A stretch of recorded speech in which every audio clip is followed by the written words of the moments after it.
नमस्ते भाइयों। हम लोग प्रॉफिट एंड लॉस, लाभ और हानि चैप्टर पढ़ रहे हैं बहुत मन से। ठीक है भाई, मैं आपको हर एक टाइप बिल्कुल बेसिक से जबरदस्त प्रैक्टिस करवाते हुए करवा रहा हूं। तो चलिए शुरू करते हैं आज की क्लास का पहला टाइप। आज की क्लास का पहला टाइप है प्यारे बच्चों सेम सेलिंग प्राइस, समान विक्रय मूल्य। ठीक है जी, सेम सेलिंग प्राइस। चलिए शुरू करते हैं प्यारे भाई आज की कहानी। ठीक है, सवाल नंबर 39। अब आप कहोगे सर इस टाइप में क्या है? इसमें कुछ भी नहीं है, हम दो वस्तुओं को समान दाम पर बेचते हैं। ठीक है ना बच्चों, दो वस्तुओं को सेम सेलिंग प्राइस पर बेचते हैं, बस बात खत्म। 39वां सवाल।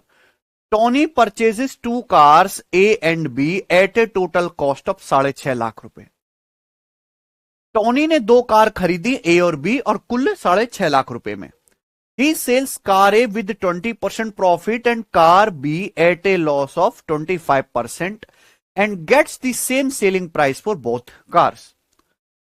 टोनी ने दो कार ए और बी खरीदी हैं टोटल 6.5 लाख रुपए खर्च करके।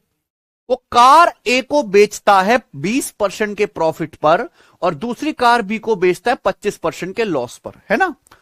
और वो दोनों ही कार को सेम सेलिंग प्राइस पर बेचता है।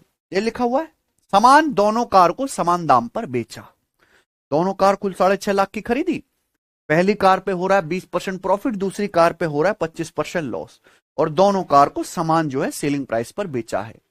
तो आपसे पूछा है what are the purchasing price of car A and car B respectively. Car A और कार बी के क्रय मूल्य क्रम से क्या है, सीपी पूछे हैं। ठीक है ना। चलो भैया, तो सब बच्चे मेरी बात ध्यान से सुनेंगे, कुछ भी नहीं है। मान लीजिए कि कार ए का जो कॉस्ट प्राइस है वो ए है और कार बी का जो कॉस्ट प्राइस है वो बी है, ये मान लेते हैं। ठीक है ना। मान लीजिए कि कार ए का जो लागत मूल्य परचेजिंग प्राइस वो ए है, कार बी का बी है। ठीक है ना। अब कार ए को 20% प्रॉफिट पर बेचता है। तो मैंने पहली क्लास में पढ़ाया था भी, कार ए का कॉस्ट प्राइस है ए, वो कार ए को 20% प्रॉफिट में बेचेगा। क्रय मूल्य 100% होता है। अगर 100% पे 20% प्रॉफिट होगा तो कार ए कितने में बिकेगी? कार ए कॉस्ट प्राइस के 120% में बिकेगी। ठीक है ना। कार बी को 25% लॉस पर बेचता है। भाई कार बी का कॉस्ट प्राइस कितना है? बी। अगर 100% पे 25% लॉस होगा तो कार बी कितने में बिकेगी? 100 में से 25 घटाइए, कार बी कॉस्ट प्राइस के 75% में बिकेगी। ठीक है ना। और दोनों ही कार का जो सेलिंग प्राइस है वो क्या है बच्चों? बराबर है। दोनों कार को समान सेलिंग प्राइस पर बेचा जाता है, इक्वल कर दिया। कोई डाउट तो नहीं? समझ में आया ना बच्चे? बिल्कुल अलग से कोई फॉर्मूला रटना नहीं, कुछ नहीं, बस दोनों कार का सेलिंग प्राइस बराबर कर दो। जब बराबर करेंगे तो किससे कट रहा है? 15 से। 15 अट्ठे 120, 15 पंजे 75। तो भैया दोनों कार के कॉस्ट प्राइस का रेशियो आ जाएगा, बी इधर आ जाएगा ए बटा बी, बराबर 8 उधर चला जाएगा 5/8। यानी कि दोनों कार के लागत मूल्य का अनुपात आ गया। ए और बी तो सीपी है दोनों कार के, तो दोनों कार का टोटल कॉस्ट प्राइस कितना है? 5 + 8। दोनों कार का टोटल कॉस्ट प्राइस है बच्चों 13, और दोनों कार का टोटल कॉस्ट प्राइस कितना है? 6.5 लाख रुपए। दोनों कार कुल कितने में खरीदी? टोटल कॉस्ट दिया है ना, 13 की वैल्यू सवाल में दी है 6.5 लाख रुपए। मुझे लगता है सबको बात समझ में आ गई है। तो यानी कि कितने गुना? 13 पंजे 65, ये हो गया जी 50,000 गुना। कोई दिक्कत है? अगर ये 50,000 गुना है तो पहली कार का कॉस्ट प्राइस भी 50,000 गुना होगा। तो 5 गुणा 50,000 कितना आएगा? 2.5 लाख, यानी कि 250 के है भाई। दूसरी कार का क्या आएगा? 5 गुणा 50,000 यानी कि 4 लाख, यानी कि 400 के। तो पहली कार का जो है 2.5 लाख है, दूसरी कार का 4 लाख है। CP option number C, NTPC का ये सवाल था। ठीक है ना बच्चे। चलो आगे चलते हैं, इजी है। एक सवाल और करते हैं लेटेस्ट। ठीक है बच्चों, बनाओ। विजय ने फ्रिज और वॉशिंग मशीन एक साथ 38,200 रुपए में खरीदा। वह फ्रिज को 15% प्रॉफिट पर बेचता है, वॉशिंग मशीन को 24% लॉस पर बेचता है, और दोनों को जो है both are sold at same price. सवाल को पढ़ते ही समझ में आ जाएगा कि दोनों को समान सेलिंग प्राइस पर बेचता है। वही टाइप मैंने पढ़ा है, समान सेलिंग प्राइस। तो आपसे पूछा है वॉशिंग मशीन का कॉस्ट प्राइस क्या है, कर लोगे ना। अब तो सब बच्चों को समझ में आ गया। तो विजय ने फ्रिज और वॉशिंग मशीन एक साथ खरीदा, टोटल कितने रुपए में? 38,200 रुपए। मान लिया फ्रिज का कॉस्ट है एफ और वॉशिंग मशीन का कॉस्ट है डब्ल्यू, ये मान लिया, ठीक है ना। तो जब वो फ्रिज को बेचता है तो 15% प्रॉफिट पर, फ्रिज का कॉस्ट एफ है, 100% पे 15% प्रॉफिट होगा तो फ्रिज कितने में बिकेगा? 115% में। वॉशिंग मशीन को 24% लॉस पर बेचता है, 100% पे 24% लॉस होगा तो 100 में से 24 घटाए, वॉशिंग मशीन कितने में बिकेगी? कॉस्ट प्राइस के 76% में। और ये क्या होना चाहिए? बराबर होना चाहिए, दोनों को समान सेलिंग प्राइस पर बेचा है। तो यहां से फ्रिज और वॉशिंग मशीन के लागत मूल्य का, इनके कॉस्ट का रेशियो आ जाएगा। ये परसेंटेज तो कट ही गया, बाकी किसी नंबर से कट नहीं रहा है ना। ये 115 उधर चला जाएगा, 76/115 ये आ गया। आपसे पूछा है वॉशिंग मशीन का क्रय मूल्य। देखो वॉशिंग मशीन का क्रय मूल्य 115 यूनिट है। 115 यानी कि 23 का मल्टीपल, 23 का मल्टीपल। वैसे एक ही ऑप्शन यहां पे दिखाई दे रहा है, कौन सा? सी। और यही क्या आ जाएगा? वो दिक्कत है भाई, दोनों वस्तु खरीदी कितने में? फ्रिज 76 में, वॉशिंग मशीन 115 में।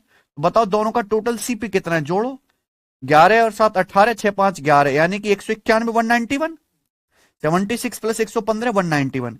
जबकि दोनों खरीदे कितने में? 38,200 रुपए में। आप ये देखो सीधा सीधा कितने गुना है? 200 गुना। तो वॉशिंग मशीन का क्रय मूल्य भी 115 का 200 गुना आ जाएगा, यानी कि कितना बच्चों? 23,000 रुपए। सबको बात समझ में आ गई है? ऐसा चिन्ह करो तो ना रहा, ठीक है। आगे चलते हैं, आसान टाइप है नेक्स्ट। इस टाइप को एक लेवल आगे और बढ़ाते हैं, ठीक है ना। ये एक कॉन्सेप्ट आपको याद करना पड़ेगा। सब बच्चे ध्यान से सुनिएगा, क्लियर है? प्लीज पेशेंस के साथ सुनिएगा मेरे प्यारे भाई, आपको समझ में भी आएगा, मजा भी आएगा, ठीक है ना। आपने दो वस्तु खरीदी, आपने दो वस्तु खरीदी, मान लो किसी भी दाम में खरीदी हो, कोई फर्क नहीं पड़ता। आपने दो वस्तु खरीदी, लेकिन खरीदने के बाद आप उन दोनों ही वस्तुओं को सेम सेलिंग प्राइस पर बेचते हो, ठीक है ना। तो आपने दो आर्टिकल खरीदे, इससे कोई फर्क नहीं पड़ता आपने कितने में खरीदे, कहां से खरीदे, लेकिन फर्क इस बात से कि दोनों को आपने समान सेलिंग प्राइस पर बेचा है, समान विक्रय मूल्य पर बेचा, ठीक है ना। कोई दिक्कत नहीं। अगला कॉन्सेप्ट है, कॉन्सेप्ट तो वही है, एक लेवल आगे है बस, ठीक है ना बच्चों। तो दोनों वस्तुओं को समान विक्रय मूल्य पर बेचा, ठीक है ना। Sell at same selling price, आपने समान विक्रय मूल्य पर बेचा। बेचने से एक वस्तु पर X% का प्रॉफिट हुआ, बेचने से एक वस्तु पर X% का प्रॉफिट हुआ, दूसरी वस्तु पर X% का लॉस हुआ। ध्यान सुनिएगा, आपने दो वस्तु खरीदी मेरे प्यारे भाई, किसी भी दाम में खरीदे हो भाड़ में जाए, लेकिन खरीदने के बाद जब आपने दोनों वस्तुओं को बेचा है तो सेम दाम पर, सेम सेलिंग प्राइस पर बेचा है। शर्त नंबर 1, बेचने से एक वस्तु पर X% प्रॉफिट हो रहा है, दूसरी वस्तु पर X% लॉस हो रहा है। क्लियर है ना। तो ओवरऑल पूरे ट्रांजैक्शन में, ओवरऑल का मतलब दोनों वस्तुओं पर कुल मिलाकर, समझ में आया ना। ओवरऑल का मतलब होता है मेरे प्यारे भाई दोनों वस्तुओं पर कुल मिलाकर, दोनों वस्तुओं पर कुल मिलाकर। ओवरऑल का मतलब क्या होता है मेरे प्यारे भाई, ये चीज अच्छे से समझिए। मान लीजिए आपकी एक परचूने की दुकान है, आप सुबह से शाम तक बिक्री करते हो, आपने सरफ भी बेचा, साबुन भी बेचा, तेल भी बेचा, ब्रेड भी बेची, दूध भी बेचा, डायपर भी बेचे, सब कुछ बेचा आपने। फिर शाम को जब आप अपनी दुकान बढ़ाओगे, गल्ला चेक करोगे, तो आप ये चेक करते हो कि कुल ओवरऑल बिक्री पर कितने % का फायदा हुआ है, ओवरऑल बिक्री पर, यानी कि सारे सामान के टोटल कॉस्ट प्राइस पर।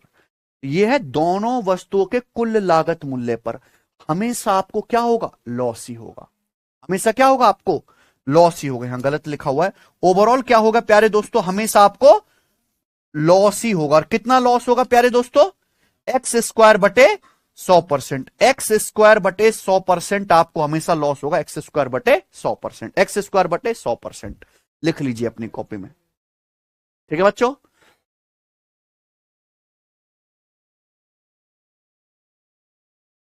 अगर आप दो वस्तुओं को बेचते हो समान विक्रय मूल्य पर, एक वस्तु पे X% प्रॉफिट होता है, ध्यान सुनिएगा, ये सेम है, दूसरी पे उतने ही परसेंट लॉस होता है, तो दोनों वस्तु पर कुल मिलाकर ओवरऑल हमेशा आपको लॉस होगा, और वो लॉस एक्स स्क्वायर बटे 100% होगा। अपने मन से वहम निकाल दीजिए कि सक्सेसिव है, ये सक्सेसिव के फॉर्मूले से नहीं आया है, ये सक्सेसिव नहीं है। बहुत से बच्चों को लगेगा कि सर ने प्लस एक्स और माइनस एक्स का सक्सेसिव कर दिया है, ये सक्सेसिव नहीं है, ये अलग चीज है, ठीक है ना बच्चे। सक्सेसिव का मतलब होता है ए ने बी को बेचा, बी ने सी को, सी ने डी को, है ना, ये वो चीज नहीं है, ये अलग चीज है। तो एक आदमी ने दो वस्तु अगर समान विक्रय मूल्य पर बेची है, एक पे X% प्रॉफिट है, दूसरे पर X% लॉस है, तो दोनों पर मिलाकर ओवरऑल आपको हमेशा एक्स स्क्वायर बटे 100% लॉस होगा। कॉन्सेप्ट है। सवाल देखिए, सवाल नंबर 41।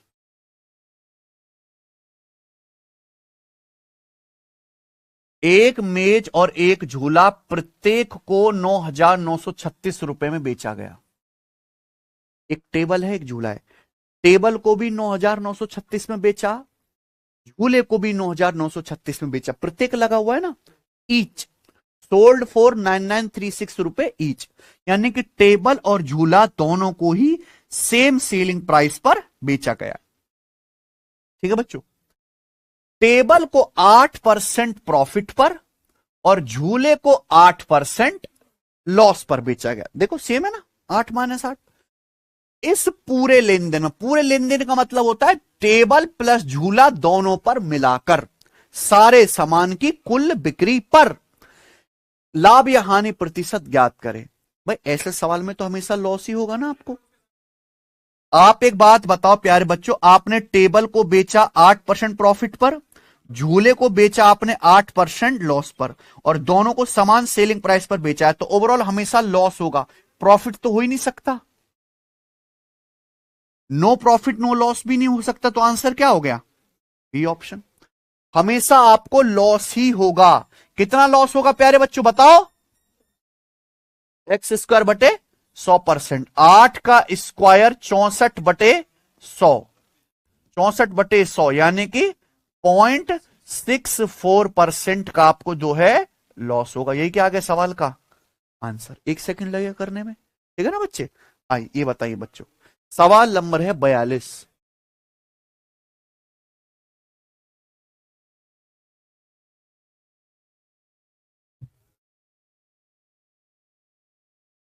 एक रियल एस्टेट एजेंट दो साइटों को 48,000 रुपए पर साइट की दर पर बेचता है।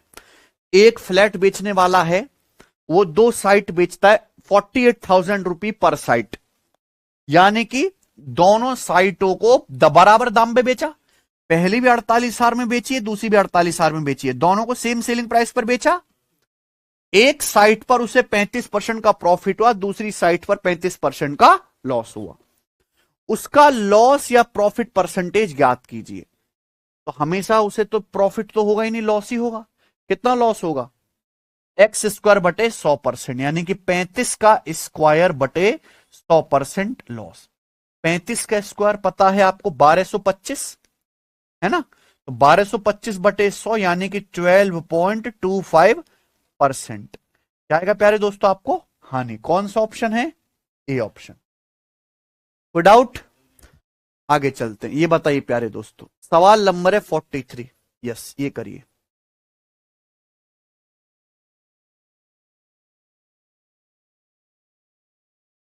ये करो प्यारे बच्चों,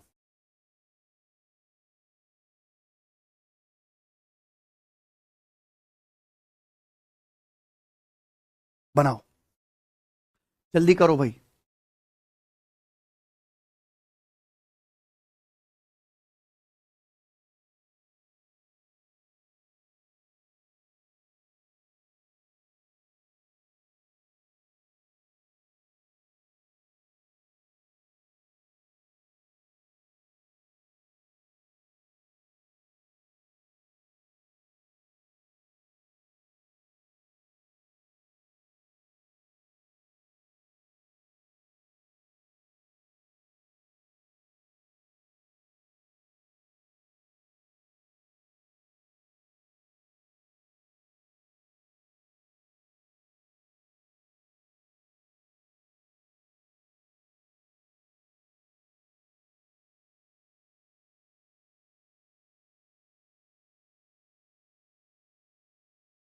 एक आदमी दो गायों को 15,640 रुपए प्रत्येक में बेचता है। यानी कि एक आदमी ने दो गाय बेची हैं प्यारे दोस्तों, सेम सेलिंग प्राइस पर।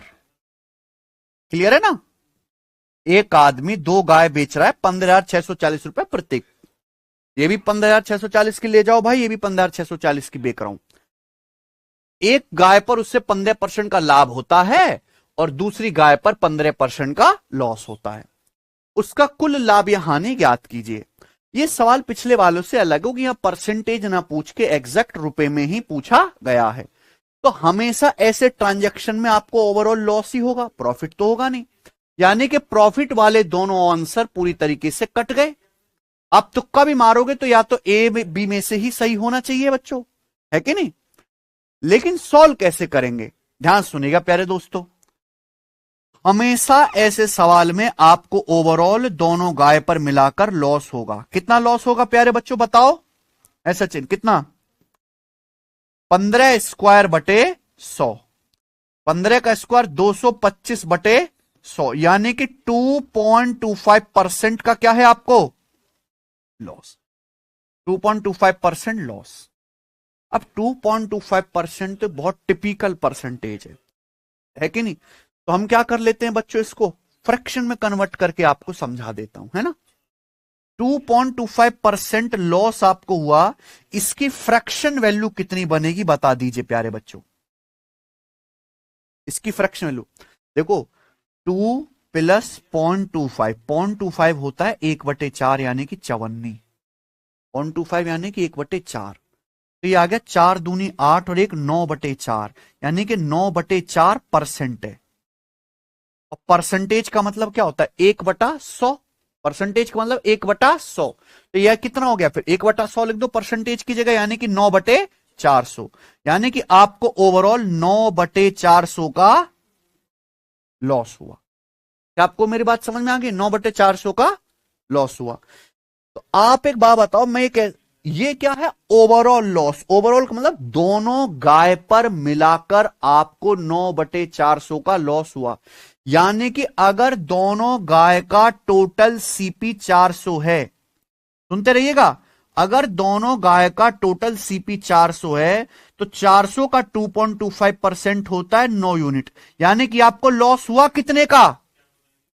9 यूनिट का। 400 के सीपी पे आपको 9 का लॉस हुआ, तो गाय बिकी कितने में? 400 में से 9 घटाइए। 400 में से 9 घटाइए, गाय बिकी कितने में? 391 यूनिट में बिकी है। 400 यूनिट के लागत मूल्य पे 9 का लॉस हुआ, तो गाय बिकी कितने में प्यारे बच्चों? 391 में। जबकि गाय बिकी कितने में? भाई साहब हम बात कर रहे हैं दोनों गाय की। एक गाय बिकी है 15,640 रुपए की, एक गाय 15,640 रुपए की। तो दो गाय कितने की बेची हैं? 15,640 का डबल। क्या आ जाएगा? ठीक, मैं कोई अप्रोक्स कैलकुलेशन नहीं बता रहा, एग्जैक्ट आपको बता रहा हूं। एक गाय बेची है 15,640 रुपए की, दोनों गाय कितने की बेची होंगी? 15,640 का दुगना। कोई डाउट इसमें? नहीं, ये 15,640 का दुगना। दोनों कार कुल इतने दाम में बेची हैं, बताओ भाई। दोनों कार का टोटल, गाय का टोटल सीपी 400, 400 पे 9 का लॉस हो, गाय बिकी है 391 में। एक गाय 15,640 रुपए की, दो गाय 15,640 का दुगना।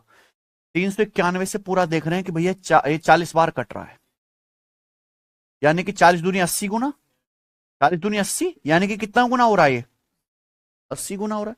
अगर 80 गुना है तो आपसे पूछा है उसका कुल लाभ या हानि। लाभ या हानि पूछा है, तो लॉस कितने का हुआ है दोनों गाय पर? 9 यूनिट। तो 9 यूनिट की वैल्यू भी 80 गुना आनी चाहिए। 9 का 80 गुना कितना आना चाहिए? 720 रुपए। तो दोनों गाय पे मिलाकर उसे कितना लॉस हुआ है?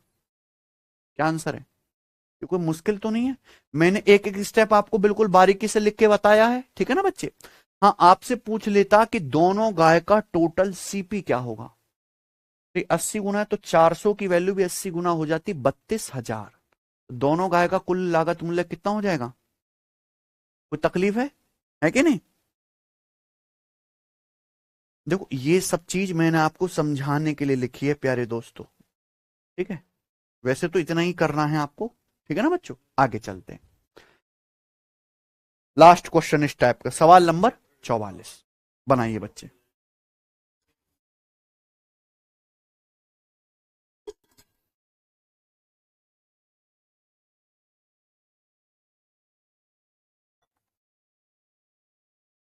सवाल नंबर 44 एनटीपीसी ग्रेजुएट लेवल का सवाल है। एक डीलर 63,000 रुपए पर ड्रायर के हिसाब से 2 ड्रायर बेचता है, ठीक है ना।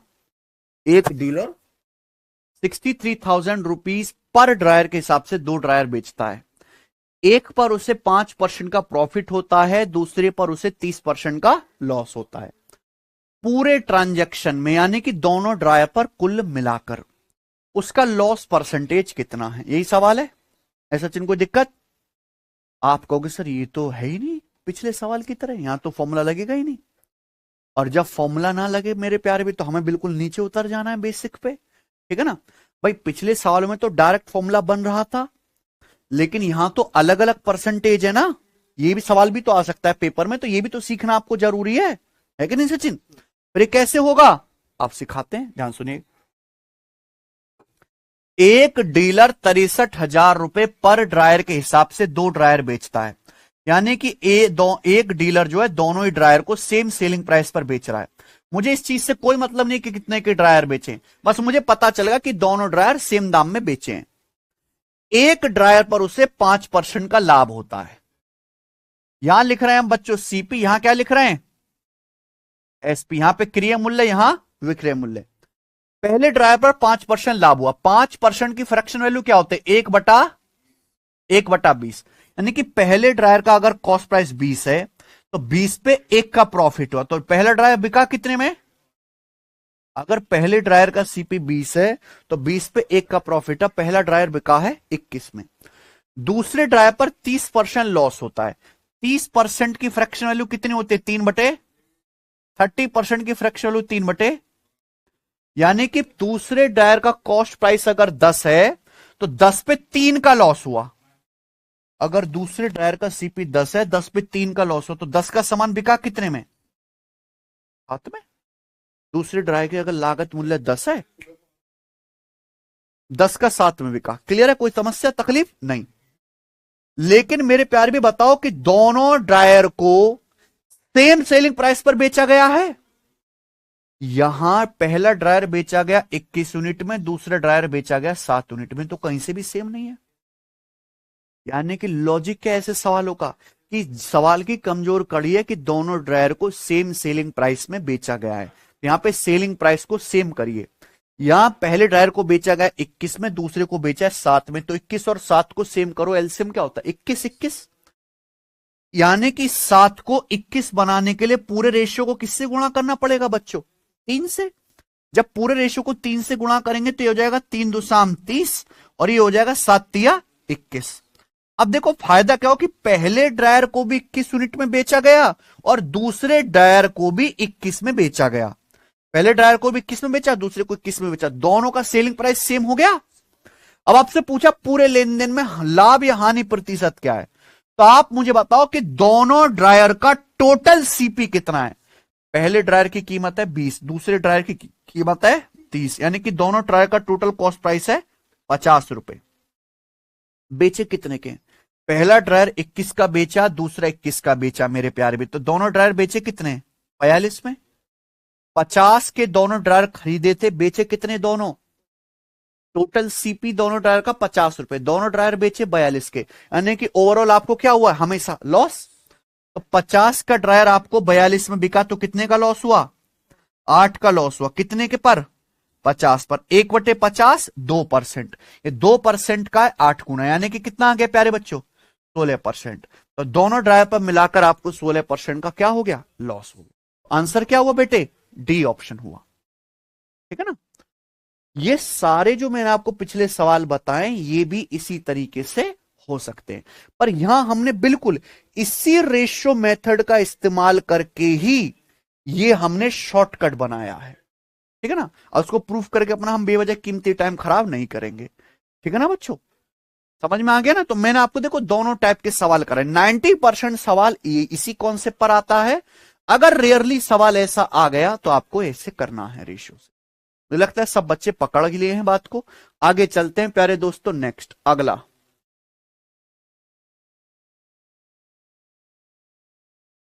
ठीक है, दिखाओ जरा एक बार।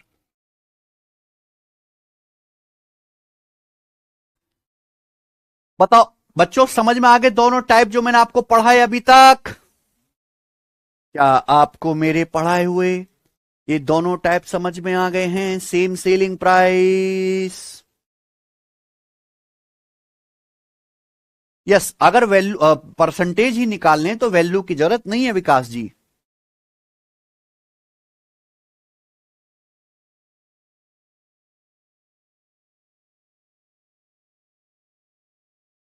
ठीक है, आगे चलते हैं। अगला टाइप लेते हैं मेरे भाई। अगला टाइप है नो प्रॉफिट नो लॉस। अगला टाइप क्या है? No profit no loss, neither profit nor loss. Hindi में ना लाभ ना हानि, ना लाभ ना हानि।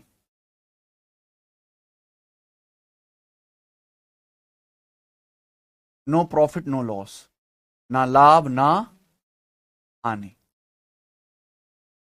मेरी बात ध्यान सुनेगा। मान लीजिए कि आपने एक दुकान खोली परचूने की। ठीक है, मान लीजिए आपने परचूने की दुकान खोली। आप सर्फ बेचते हो, वहां में साबुन बेचते हो, दिन भर सर्फ साबुन आप बेचते हो।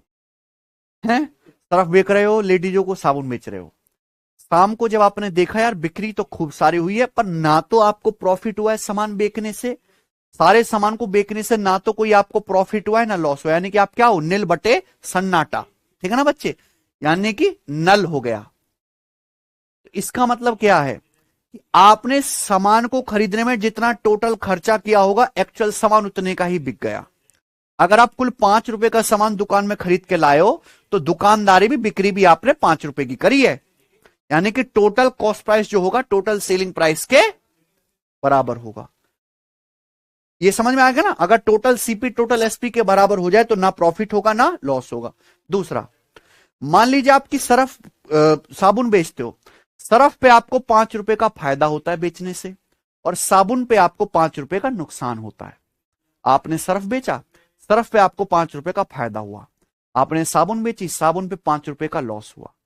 तो कुल कितना प्रॉफिट लॉस हुआ? +5 और -5 जीरो। यानी कि मेरे प्यार में एक वस्तु पे जितना प्रॉफिट हो रहा है, अगर दूसरी वस्तु पे उतने ही रुपए का लॉस हो जाए, यानी कि प्रॉफिट और लॉस का अमाउंट अगर सेम हो जाए, तो ना तो पूरे ट्रांजैक्शन में कोई प्रॉफिट होगा ना लॉस होगा। ये दोनों ही बातें सत्य हैं। क्या आपको समझ में आ गई हैं? अगर आपको दुकानदारी करने से, बिक्री करने से ना प्रॉफिट हो रहा है, ये कोई मैं आपको पढ़े लिखे आदमी की तरह नहीं समझा रहा, मैं आपको एक दुकानदार की तरह समझा रहा हूं कि आप दुकानदारी के हिसाब से सोचिए। समझ में ना बेटा? पढ़ा लिखा तो कबाड़ है, जो लाला जी बैठे दुकान पे वो है सेठ आदमी, उनकी तरह सोचो। ठीक है, तो नो प्रॉफिट नो लॉस। अगर आप सामान बेच रहे हैं, ना लाभ होता है ना हानि, इसका मतलब कुल लागत के मूल्य पर ही कुल बिक्री हुई है। समझ में आया? दूसरा, कि आप एक सामान पे जितना रुपया फायदा कमा रहे हो, दूसरे पे उतने ही रुपए का नुकसान हो रहा है, तो भी क्या होगा? No profit no loss. समझ में आया ना बच्चे? इतना ही समझना है। सवाल कर लेंगे, देखो हम इस टाइप के 45वां सवाल।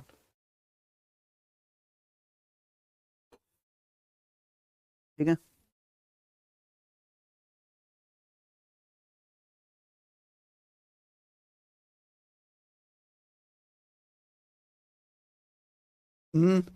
करो।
बताओ बच्चों, सवाल नंबर 45। मजा आ रहा ना सचिन इनको? मैंने 1200 रुपए में 2 टॉय गन खरीदी नेताओं को उड़ाने के लिए, ठीक है जी, फिर भी ससुरों को कुछ नहीं होता। पहली टॉय गन को 9% लॉस पर, दूसरी खिलौना बंदूक को 16% प्रॉफिट पर बेच दिया। कुल मिलाकर, ये कुल मिलाकर का मतलब आप समझते हैं? अनपढ़ होते तो जल्दी समझते, ठीक है, पढ़े लिखे तो तकलीफ। कुल मिलाकर का मतलब दोनों टॉय गन की बिक्री पर, दोनों टॉय गन के कुल लागत पर, ठीक है बच्चों, ना तो कोई हानि हुई ना ही कोई लाभ हुआ। दोनों टॉय गन की बिक्री पर ना कोई हानि हुई ना कोई लाभ हुआ। तो पहली टॉय गन का कॉस्ट प्राइस ज्ञात कीजिए। समझ आया ना बच्चे? कोई तकलीफ? बताओ बच्चों क्या होएगा। मान लो पहली टॉय गन का लागत मूल्य कॉस्ट प्राइस ए है, दूसरी टॉय गन का कॉस्ट प्राइस बी है, ये मान लेते हैं, ठीक है ना सचिन? एक ही सवाल सिखाऊंगा, एक ही सवाल से सीख जाना बेटा, कू का करना मत बिल्कुल भी।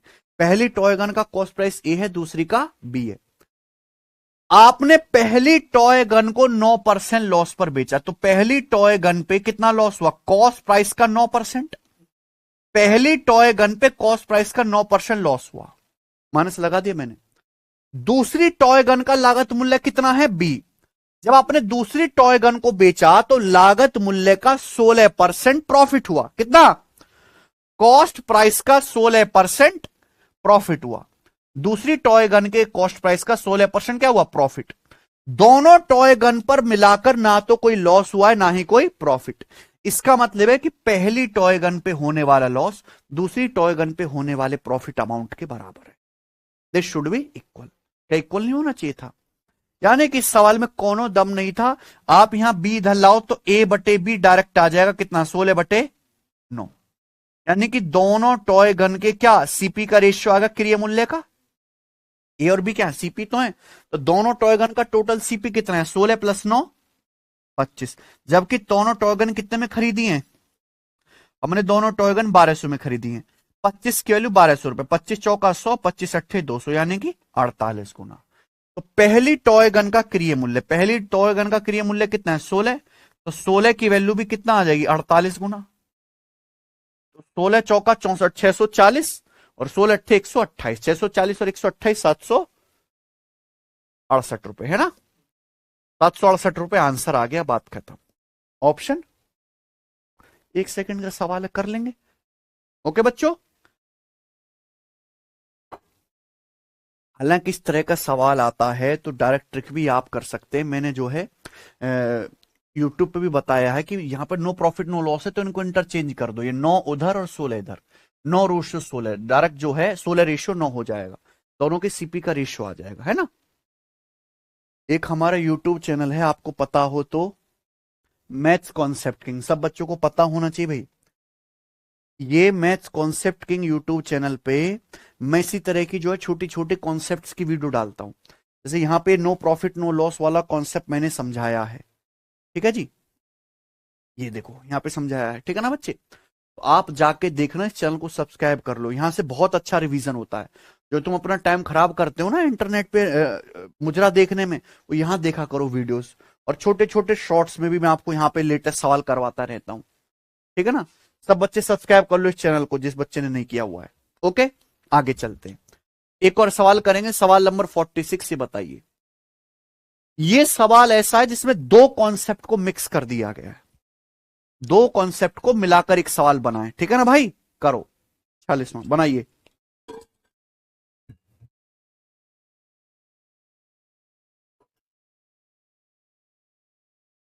A man sold 2 TV set for 7,200 each, neither incurring a gain nor a loss. एक आदमी 2 टीवी सेट बेचता है 7200 ईच में, यानी कि एक आदमी ने दोनों टीवी सेट बेचे हैं, दोनों को 7200 के दाम पर बेचा। पहला टीवी सेट भी 7200 का बेचा, दूसरा भी 7200 का बेचा, यानी कि आदमी ने दोनों टीवी सेट बेचे हैं सेम सेलिंग प्राइस पर। कोई दिक्कत है कि नहीं? और जब दोनों टीवी सेट को समान दाम पर बेचा है तो बेचने से ना तो उसे कोई प्रॉफिट हुआ है ना ही कोई लॉस हुआ है, ठीक है ना? If he sold 1 TV set at a profit of 12.5%, अगर वो एक टीवी सेट को 12.5% प्रॉफिट पर बेचता है तो दूसरी टीवी सेट पे कितना लॉस हुआ, ये सवाल है। अगर एक टीवी सेट को 12.5% प्रॉफिट पर बेचता है तो दूसरी टीवी सेट को बेचने पर हुई हानि ज्ञात करें। सबको सवाल समझ में आया? तो देखो यहां दो खास बातें हैं कि एक आदमी ने 2 टीवी सेट बेचे हैं, दोनों को ही सेम सेलिंग प्राइस पर बेचा है। लॉजिक नंबर 1, दोनों टीवी सेट को बेचने से ना तो कोई प्रॉफिट हो रहा है ना ही कोई लॉस हो रहा है। लॉजिक नंबर 2, दोनों का पालन करना है। यहां मैं लिख रहा हूं बच्चों सीपी, यहां क्या लिख रहे हैं एसपी। उस आदमी ने पहले टीवी सेट को बेचा 12.5% प्रॉफिट पर। 12.5% की फ्रैक्शन वैल्यू क्या होती है बच्चों? 1/8। पहले टीवी सेट को आदमी ने 12.5% प्रॉफिट पर बेचा, 12.5% की फ्रैक्शन वैल्यू 1/8, यानी कि अगर टीवी का कॉस्ट प्राइस 8 है तो 8 पे 1 का प्रॉफिट हुआ है, तो टीवी बिका कितने में? 9 में बिका है। अगर टीवी का कॉस्ट प्राइस 8 है तो 8 पे 1 का प्रॉफिट हुआ तो टीवी बिका कितने में? 9 में। आप एक बात बताओ, अगर पहले टीवी का सेलिंग प्राइस 9 है तो दूसरे टीवी का सेलिंग प्राइस भी 9 ही होना चाहिए, क्योंकि दोनों ही टीवी को सेम सेलिंग प्राइस पर बेचा गया है। इस बात से अपन को कोई मतलब नहीं है, ठीक है ना। अगर पहले टीवी का सेलिंग प्राइस 9 है तो दूसरे का भी 9 होना चाहिए, क्योंकि दोनों टीवी सेम सेलिंग प्राइस पर बेचे जा रहे हैं। तो सेलिंग प्राइस दोनों का सेम है 99 यूनिट। अब ध्यान सुनेगा, दोनों टीवी बेचने से ना तो कोई प्रॉफिट होता है ना ही कोई लॉस होता है। इसका मतलब क्या, ये कैसे संभव है? अगर पहले टीवी पे 1 का प्रॉफिट हुआ है पहले टीवी को बेचने से, अगर दूसरे टीवी को बेचने से 1 यूनिट का लॉस हो जाए तो नो प्रॉफिट नो लॉस ही होगा दोनों पे मिलाकर। पहले टीवी पे 1 रुपए का फायदा, दूसरे टीवी पे 1 रुपए का नुकसान, ओवरऑल 0, है ना। अगर पहले टीवी पे 1 का प्रॉफिट है तो दूसरे पे क्या होना चाहिए? 1 का लॉस। यानी कि दूसरे टीवी पे 1 का लॉस हुआ और वो बिका कितने में? 9 में। तो दूसरे टीवी का कॉस्ट प्राइस कितना रहा होगा? 10। 10 पे 1 का लॉस होगा तभी तो 9 में बिकेगा। यानी कि दूसरे टीवी का कॉस्ट प्राइस 10 है और 10 पे 1 का लॉस हुआ, यानी कि कितना? 10%। यानी कि दूसरे टीवी को 10% लॉस पर बेचा गया। और यही क्या है सवाल का ऑप्शन नंबर डी। सबको समझ में आएगी बात? कोई दिक्कत?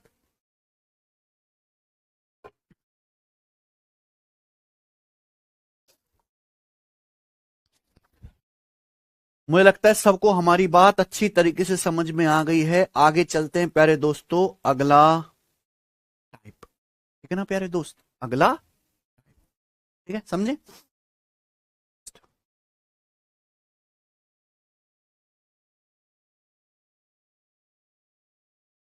ये टाइप बहुत आसान, बहुत मजेदार, बहुत इंटरेस्टिंग है। देखो बच्चों, प्रॉफिट परसेंटेज या लॉस परसेंटेज हमेशा सीपी को बेस मान के निकाला जाता है। मैं आपसे कहूं प्रॉफिट परसेंटेज हो चाहे लॉस परसेंटेज हो, सीपी को बेस मान के निकाला जाता है। प्रॉफिट परसेंटेज क्या होता है? प्रॉफिट परसेंटेज का मतलब होता है प्रॉफिट बटे कॉस्ट प्राइस इंटू 100%।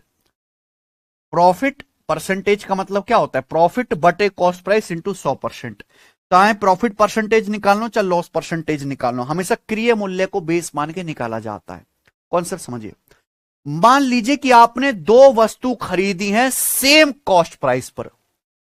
माना आपने, अब ये अगला टाइप है सेम सीपी। मान लीजिए आपने 2 वस्तु समान क्रिय मूल्य पर खरीदी, बाई एट सेम सीपी। माना आपने 2 वस्तु समान क्रिय मूल्य पर खरीदी, यानी कि उनके सीपी का रेशियो सेम है 1:1। आपने एक वस्तु को बेचा 10% प्रॉफिट पर, दूसरी वस्तु को आपने बेचा 16% प्रॉफिट पर। तो दोनों वस्तु पर कुल मिलाकर ओवरऑल आपको कितने परसेंट का प्रॉफिट होगा? भाई मैंने आपको डेविएशन पढ़ाया है बच्चों, मैंने आपको डेविएशन पढ़ाया है। आपने 2 वस्तु खरीदी है समान लागत मूल्य पर। ये फर्स्ट आर्टिकल, ये सेकंड आर्टिकल। आपने 2 वस्तु खरीदे समान लागत मूल्य पर। जब बेचने की बार, यानी कि उनके सीपी का रेशियो सेम है 1:1, सीपी का रेशियो सेम है। आपने पहली वस्तु को बेचा 10% प्रॉफिट पर, एग्जांपल से समझा रहा हूं, दूसरी वस्तु को बेचा 16% प्रॉफिट पर। तो दोनों वस्तु पर कुल मिलाकर का मतलब क्या होता है? प्लस। पहली और दूसरी वस्तु पर कुल मिलाकर आपको कितने परसेंट का प्रॉफिट हुआ। जहां बीच में प्लस आता है वहां क्या लगता है, डेविएशन। वहां क्या लगता है, डेविएशन। और डेविएशन में मेरे भाई बेस का रेशियो चाहिए होता है। प्रॉफिट परसेंटेज सीपी को बेस मान के निकाला जाता है, और दोनों वस्तु को समान क्रय मूल्य पर खरीदा गया, यानी कि दोनों के सीपी का रेशियो क्या है, इक्वल है। समान सीपी समान कॉस्ट प्राइस है, यानी कि सीपी का रेशियो क्या है, 1:1।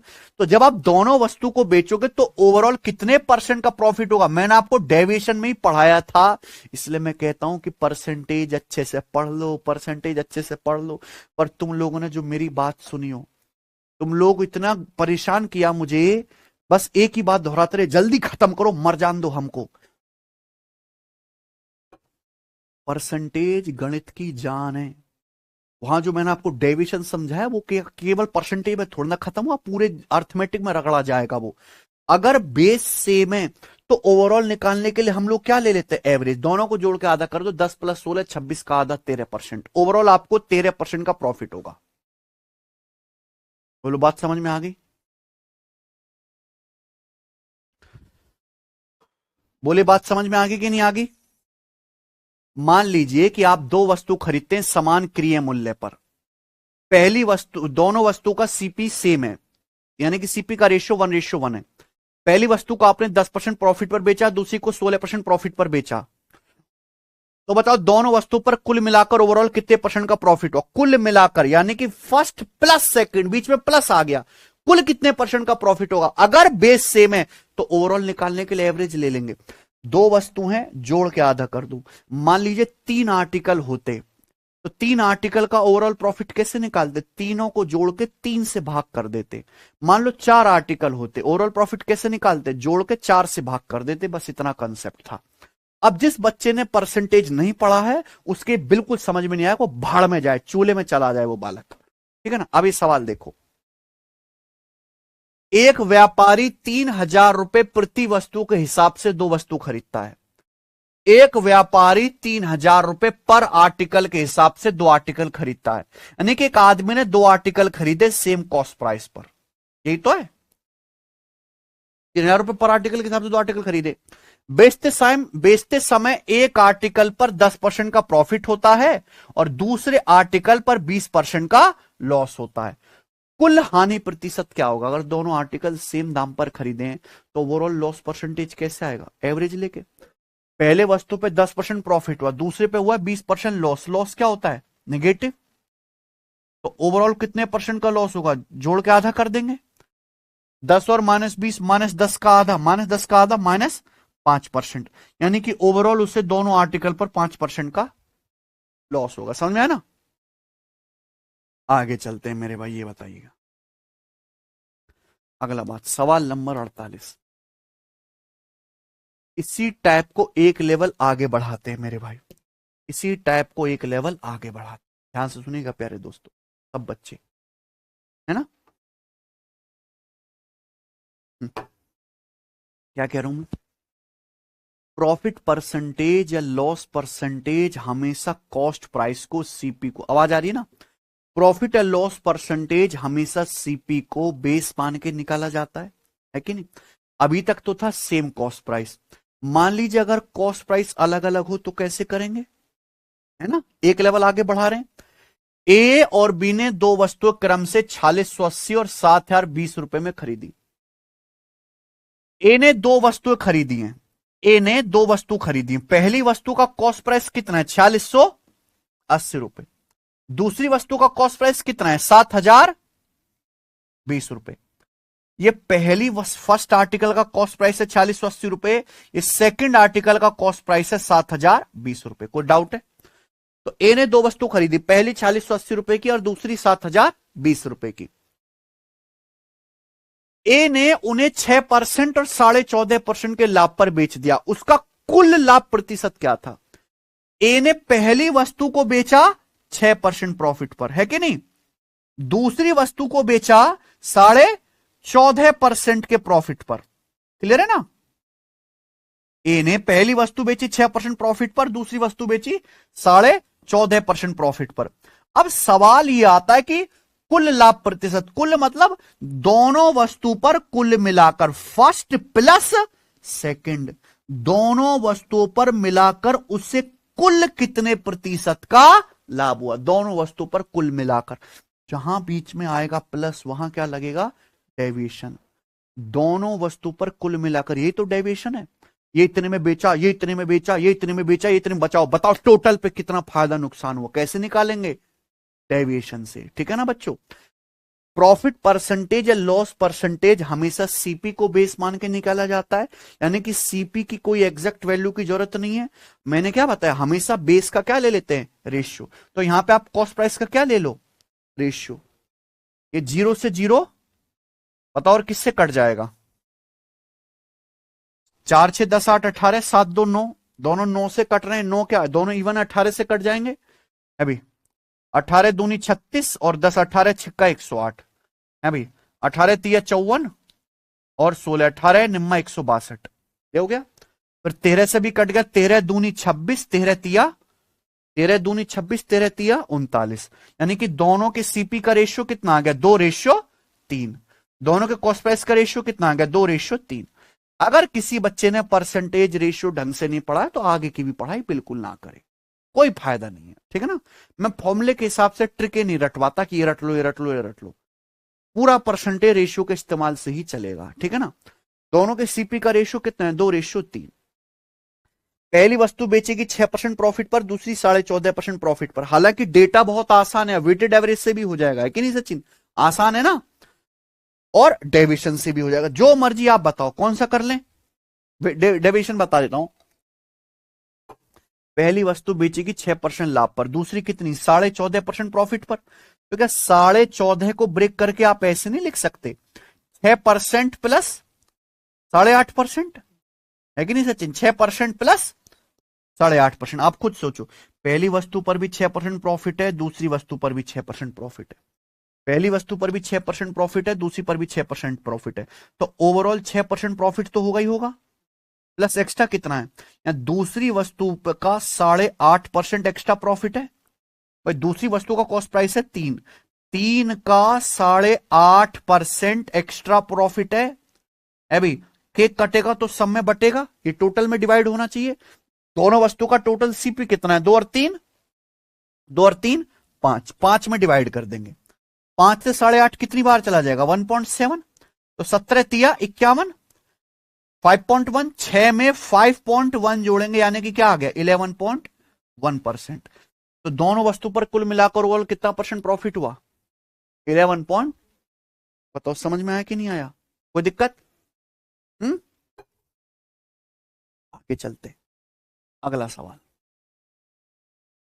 एक सेल के दौरान 30% सामान को 40% प्रॉफिट पर बेचा, रिमेनिंग के 20% सामान को 37% प्रॉफिट पर बेचा, उसके बाद बाकी सामान को 48% लॉस पर बेचा जाता है। ठीक है। अगर ओवरऑल लॉस x% है तो x का मान ज्ञात कीजिए। समझ में है ना, कोई दिक्कत। अगर आप यहां ध्यान से, ये वही है बेटा, क्या सवाल में क्या पूछा है, सवाल में पूछा अगर ओवरऑल लॉस x% है, ओवरऑल लॉस का मतलब क्या है, देखो एक आदमी ने कुछ सामान खरीद रखा है, अलग अलग माल अलग अलग लाभ या हानि प्रतिशत पर बेच रहा है, फिर पूछ रहा है सारे सामान पर मिलाकर, यानी कि प्लस सारे सामान पर मिलाकर ओवरऑल कितने परसेंट का उसे लॉस हो रहा है। ठीक है ना। अच्छा आप ये देखो कि इस सवाल का डेटा बहुत आसान है, कोई मुश्किल तो नहीं है। तो हम मान लेते हैं कि माना जो है टोटल जो सामान है वो 100 रुपए का है। ठीक है। मान लेते हैं कि जो टोटल जो माल है वो कितने का है, 100 रुपए का, क्योंकि 100 पे जो भी आंसर आएगा वो डायरेक्ट कितने में आ जाएगा, परसेंटेज में आ जाएगा। ठीक है ना। तो मेरे प्यारे भाई एक बात बताओ, सेल के दौरान 30% माल बेचता है, 30% सामान बेचता है 40% प्रॉफिट पर, तो 100 रुपए का 30% कितना होता है, 30। 100 रुपए का 30% होता है 30 रुपए का सामान उसने बेचा कितने, 40% के प्रॉफिट पर। मैंने मान लिया कि माना जो टोटल सामान है वो 100 रुपए का है, कुल सामान की कीमत क्या है 100 रुपए, 100 का 30% होता है 30 रुपए का सामान उसने बेचा 40% प्रॉफिट पर। फिर बचे माल का 20%, बचा माल कितना 100 में से 30 बेच दिया तो बचा कितना? 70।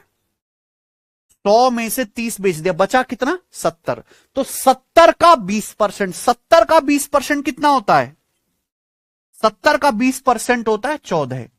14 रुपए का सामान उसने बेचा 37% प्रॉफिट पर। फिर बचा कितना? 30 और 14, 30 और 14 44।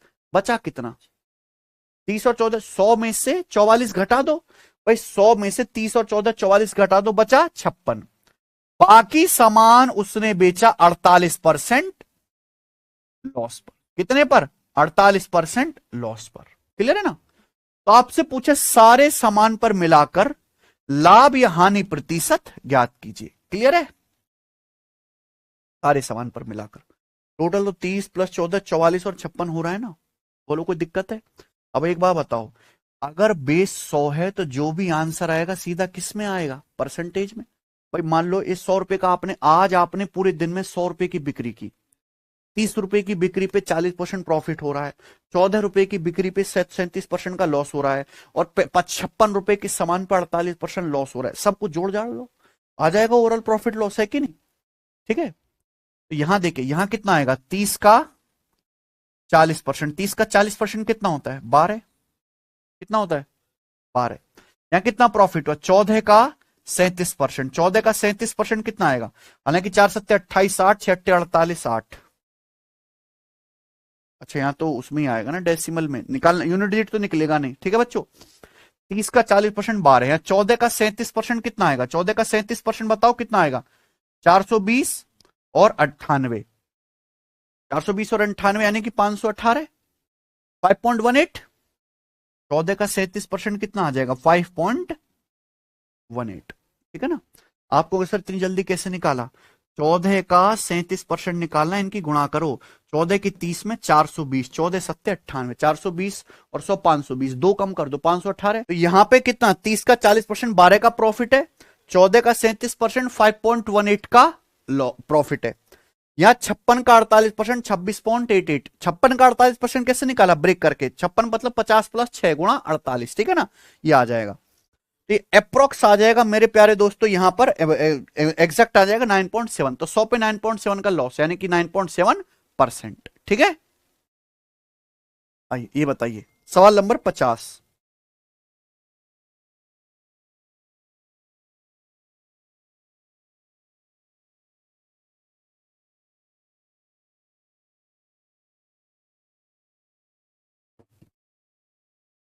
रेशमा अपने 2/3 सामान को 26% पर प्रॉफिट पर, रेशमा अपना 2/3 सामान 26% प्रॉफिट पर बेचती है, शेष सामान का 20% 40% प्रॉफिट पर बेचती है, और बाकी सामान को 25% लॉस पर बेचती है। ठीक है ना?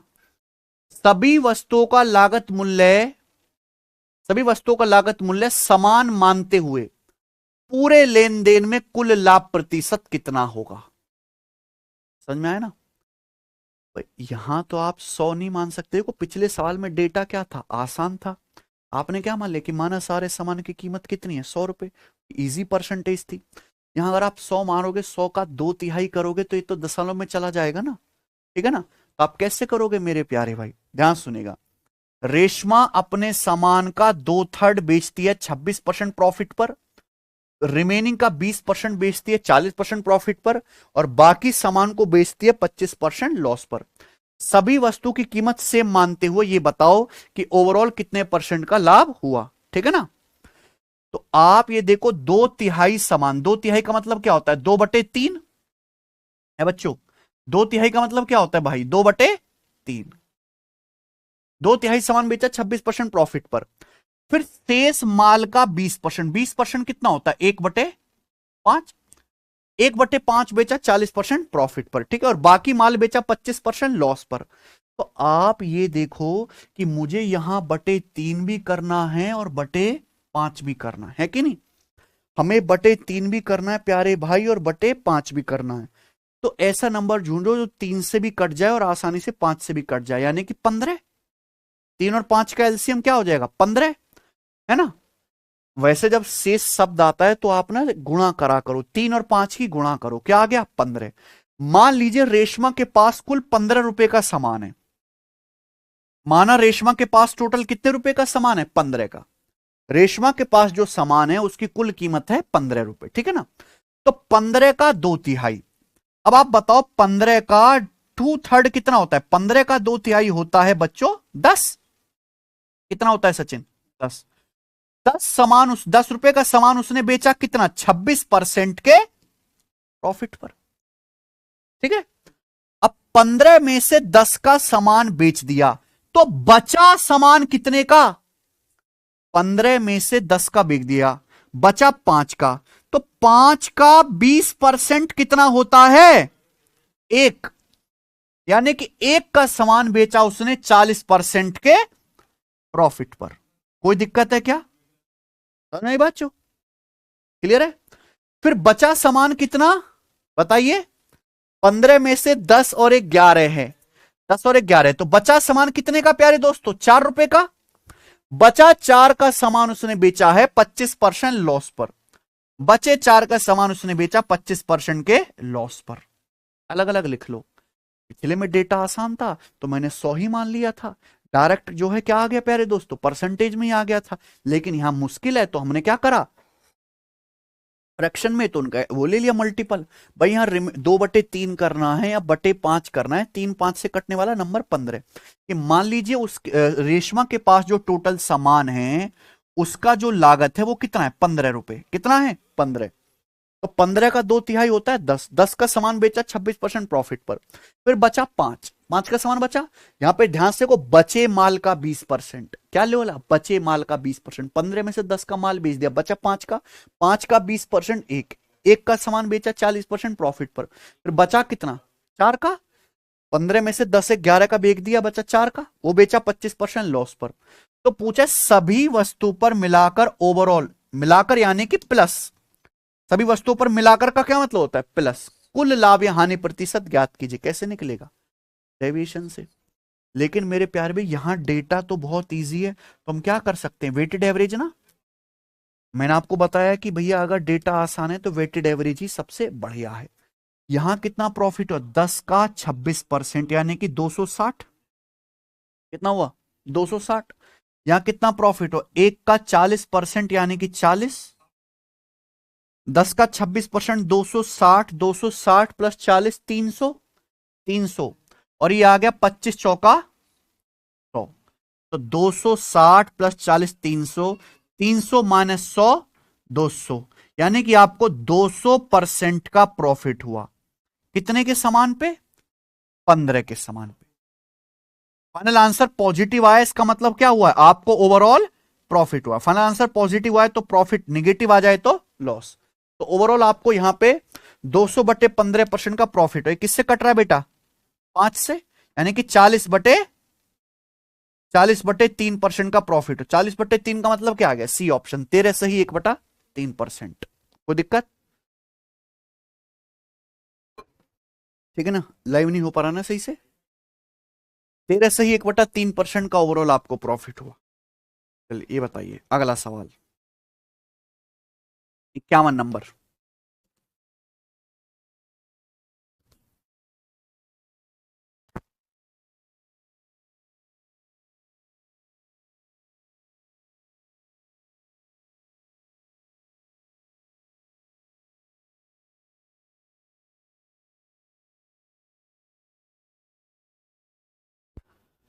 हाँ, किराने सामान का 1/3 18% प्रॉफिट पर बेचा जाता है।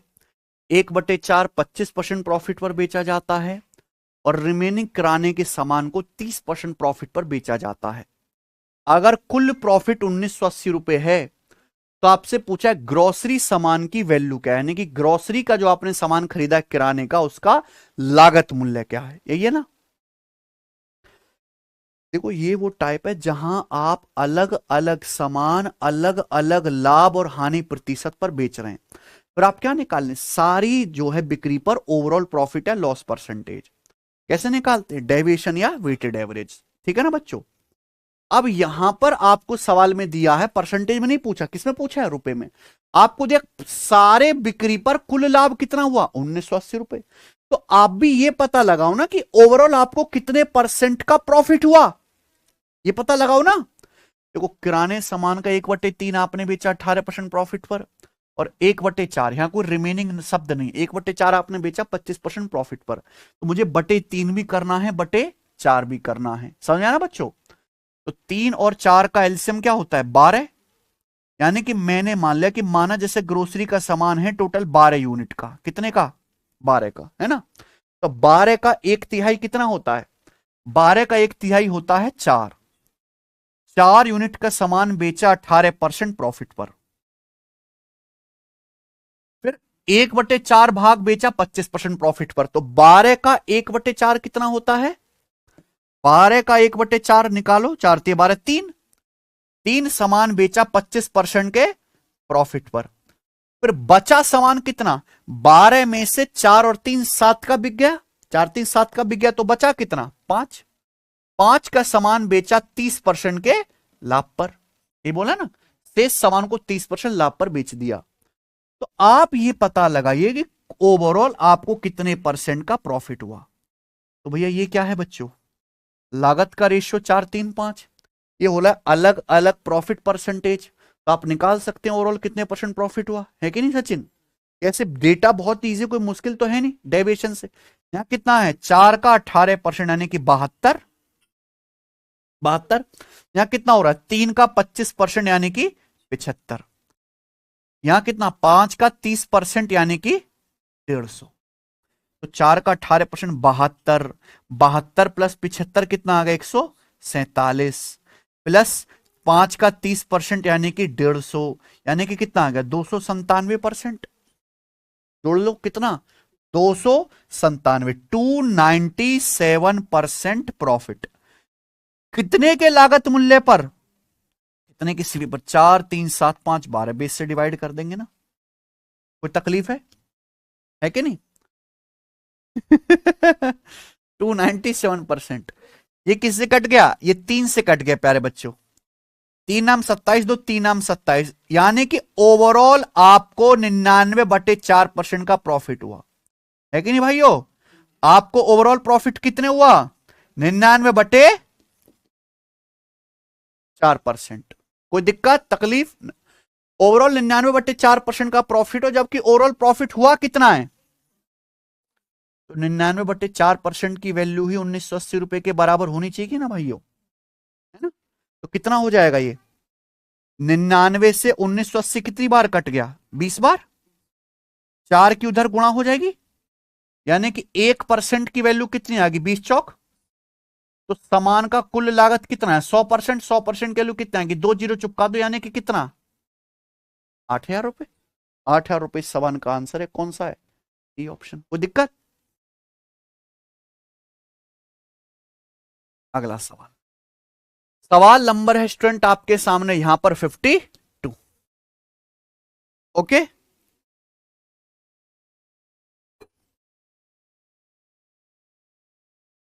ये जो सवाल है मैं कहूं very very very very very very important, हद से ज्यादा इंपॉर्टेंट ये सवाल है। रेलवे के पेपर में